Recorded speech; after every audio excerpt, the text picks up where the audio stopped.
Class 9 maths অনুশীলনী 6.1 1 number অংকটো মই তোমালোকক বুজাই দিবলৈ ওলাইছোঁ।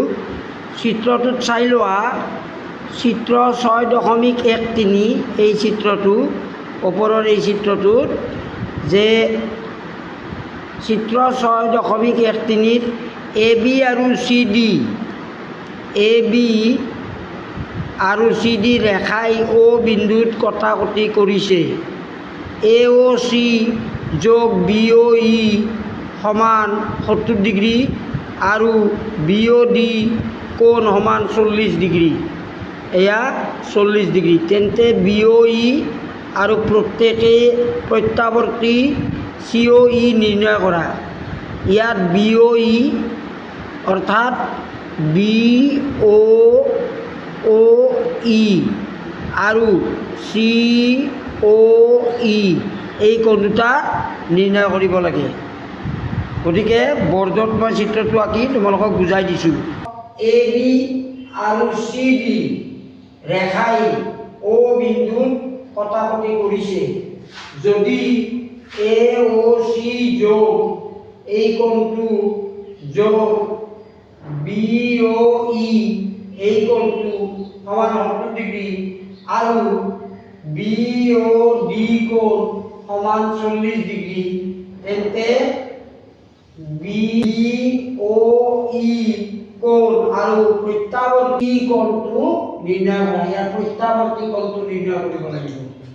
এ অ চি কোণ যোগ বি অ চি কোণ যোগ বি অ ই কোণ। ওপৰৰ পৰা আমি কি পালোঁ? বি অ ই কোণ আৰু এ অ চি কোণ। এ অ চি কোণটো আমি পালোঁ 40 ডিগ্ৰী। গতিকে বি অ ই কোণটো কিমান ডিগ্ৰী হ'ব? বি অ ই কোণটো 30 ডিগ্ৰী। এইটো কোণ হ'ব আমাৰ 30 ডিগ্ৰী। কোণটো হৈছে এটা ৰৈখিক কোণ। এ অ বি কোণৰ অ বিন্দুত ওপৰ ফালে এই কোণ কেইটা আছে। গতিকে এই তিনিওটা কোণৰ সমষ্টি হ'ব 180 ডিগ্ৰী। গতিকে তুমি লিখিব পাৰা এতেকে এ অ বি হ'ব 180 ডিগ্ৰী।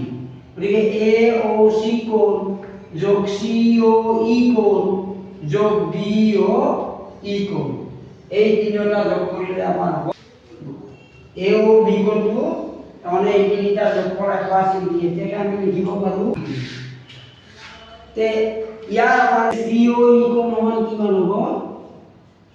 110 ডিগ্ৰী। এইটো চি অ ই কোণ অৰ্থাৎ এইটো 110 ডিগ্ৰী হ'ব।